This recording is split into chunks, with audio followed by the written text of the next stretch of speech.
Hello everyone. I would like to congratulate my friend Yannis for this organization because he creates a think tank. And having attended the previous chapters, I'm more confident that this is a think tank. I would like to answer a couple of questions that were brought forward by the previous chapters. The whole anxiety regarding the absorption of funds. Why can't I see my presentation on the screen? Okay, that's over there. Great, thank you. About how we will be able to absorb this €500,000 in the form of eco-schemes, and how can we collaborate with the Irish people, because the Ireland has 120 eco-schemes a day as we speak. So maybe we have got something wrong. Akis, that's the magic word. Of course, we cannot skip that, because you do realize that both the Secretary General and Mr. Kouretas and our dear friend from the Netherlands talked about the triple helix, and I will make a comment on that. And I have to say the following. Okay, this is our strategy. We will move towards this economy. We will move towards a climate-neutral economy. That's the topic of my presentation, actually. So we need to see how we can provide a convincing answer. Philippus before asked a challenging question, and I will try to answer that, because these things are being funded either by the Secretariat General or other research institutes in order to be able to develop such technologies. But the question is whether this will bring us to the next day, whether they will help us implement the right policies, and whether those things will be translated in things that are relevant to the very existence of this transition to climate-neutral agriculture. I don't want to bore you with too many details. I just want to share with you a couple of slides about the European Green Deal and the goals you see on the screen. What I would like to highlight is the following. The European Green Deal wants to help businesses to become world leaders in clean products and technologies. Therefore, there is another challenge in that we need to tackle. And we have also heard about the farm-to-fork strategy. No need to talk about that. My friend Athanassios talked about that. He talked about conservation agriculture, and that's a result of our strategy. Fannis, yes, you are so right in explaining the specific practices that should be followed. We also have the global transition, that's another part, meaning that we're not alone, we're not the only inhabitants of this planet. Everything we plan, everything we design should be interoperable. We have colleagues from abroad, and they're more competent than myself on big data, so they do realize that through the Copernicus system we need to ensure the interoperability. And we also have the Balkan Center for Environment that explores the situation for all Balkans, and they focus on the Bamena area, Balkans, Middle East and North Africa, in synergy with colleagues from Israel, Cyprus. And the question is how we can develop an economy that relies on sustainable carbon cycles. On the one hand, On the one hand, we want to be able to absorb greenhouse gas emissions from the atmosphere through biomass and storage, or the so-called carbon sequestration process. And in my other capacity as member of the high-level working group of the European Union expert, we have 6 different calls for CO2 emissions. And those things have to do with policies that ensure the integrity of our soil. Okay, that's a promising field. And we want to identify what we should measure. Yesterday, I was constantly discussing with the Ministry for Rural Development, and they participate in a couple of our programs because they are the ones doing the reporting in our country. So there's an extensive reporting part that has to do with forests, with agriculture, with crops, and we also have what Mr. Yanakakis said before. Where's our plan for the upcoming programming period? Which are the right operations and functions that we need to accomplish and meet? Well, soil health. Fanis talked about that before. That's a key point in our strategy for the upcoming programming period. No eco-scheme will receive financing unless we have a specific and concrete strategy for that. Carbon farming is another thing. No need to provide definitions. Those things are generic enough. However, I would like to highlight the last bullet, which makes the connection between the various chapters of this conference. So, the CAP strategy should be very specific in order to integrate the carbon farming aspect in our plan. That's the challenge for the upcoming financing period. Of course, the overarching goal of low footprint agriculture, which also includes the living lab that our friend and associate from the Netherlands showed, because he showed the living lab on precision farming, both in Greece and abroad. That's what they call precision farming. I insist calling that low carbon footprint farming, because at the end of the day, it's the outcome, the product that matters, along with its life cycle and the farming practices that are accompanied by the digital background. I will elaborate on that later on. And all these things need to be imaged in the form of blockchain and included in the end product that will reach the end consumer. And this product consists of those parts of the European Union that have to do with carbon farming. Now,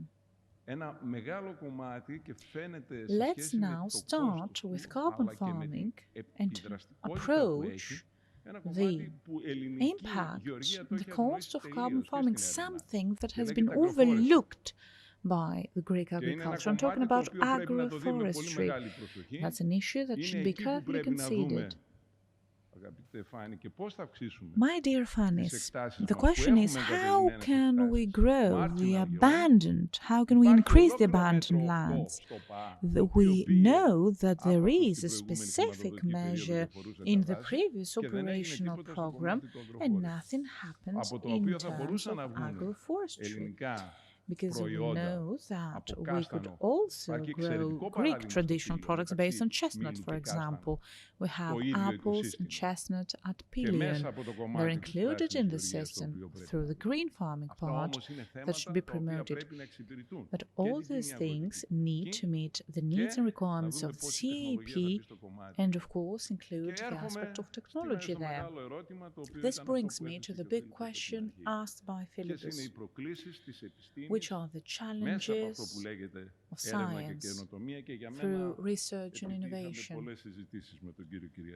Mr. Kyriazis and myself have extensively talked about that. At the end of the day, we, members of the academia, need to understand this, how we can not only identify a new product, but also come up with a URL that can be translated in production. This is why we need to be on the same page, speak the same language. What we want is to be able to implement horizon-widening programs and create the right smart hubs like the one we have at the Saloniki.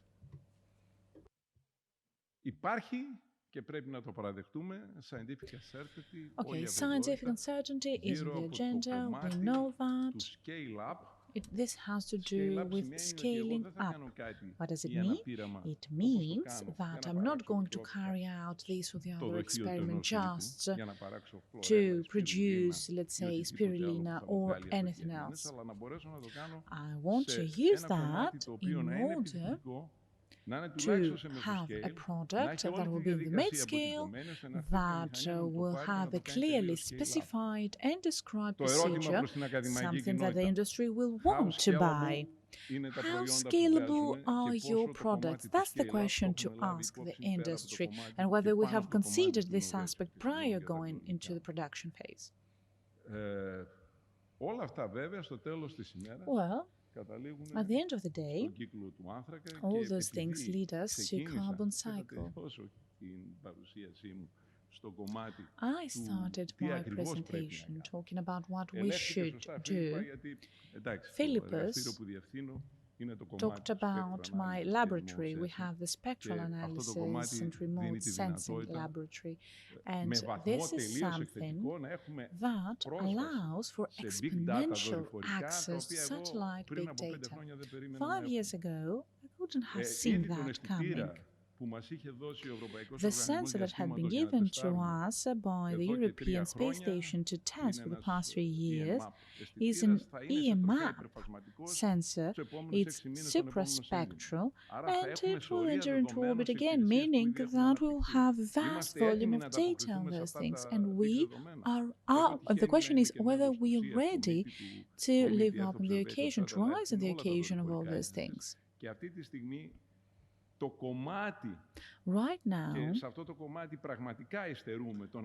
where I believe that we're lagging behind in transferring all the sales and customizing them per producer, per climate change, and as per the farm-to-fork strategy, we are lagging behind too much. There's no point in boring you with all the technical details about the data broker and the digital program.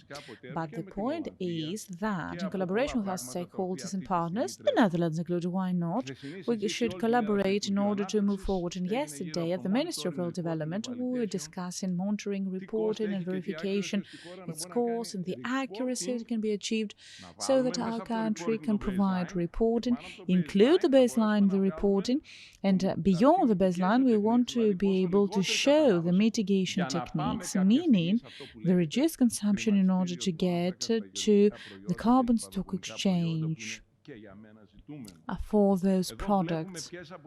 Here you can see some of the farming practices that are the most cost-effective. And you can see that a part that has to do with land management and the part of transforming lands from fields into arable land is something that can help us reduce carbon levels. And we also have the livestock breeding part with the methane production from livestock breeding units. You can see here that agroforestry and soil carbon on mineral oils are the three most effective means in order to meet the goal set by the European Union. I have only 1 minute left to say that now we have been faced with a shortage of tailored advice given to the producer. Therefore, Akis is again too important to miss. We need to be able to communicate that everything we do in terms of research should follow an approach that will be close to the market. And of course, we also need to consider the eco-schemes and collective schemes part. That is the big part, however, the fact that we're in lack of tailored advisory services. As I was explaining over the break to my fellow panelists, that the living lab we have at Thessaloniki is very important. Panagiotis Mormitis has set it up. We try to approach food quality and link that to health. And we are happy to announce that now we're trying to build a living lab at Soils. Our fellow panelists from the Netherlands talked about precision farming, their own living lab. All those things are very important. But of course, we need to target collective schemes. They should not be left aside. All those things need to happen in synergy with our collective schemes. And the major bet for the Greek agriculture is how we can transform cooperative formations into clustering. I would like to conclude by saying that in northern Greece, we have received funding because we are a regional excellence hub about the four following objectives. The first goal is to boost the main innovation in carbon farming. This will happen in the Bamena region, and we have involvement of the Aristotle University and the Balkan Center. This goes beyond our territory. A comment that was off the microphone. Okay, this is part of the discussion you said, but we need to see what it means to create such a thing. A thing that meets the requirements described by our fellow panelists from the Netherlands who talked about the triple helix. With those few words, I would like to rest my case just saying to you that now Carbonica will create this infrastructure, and of course, I would like to invite you because on February 8th we will host the kick-off meeting at Thessaloniki. Thank you for your attention.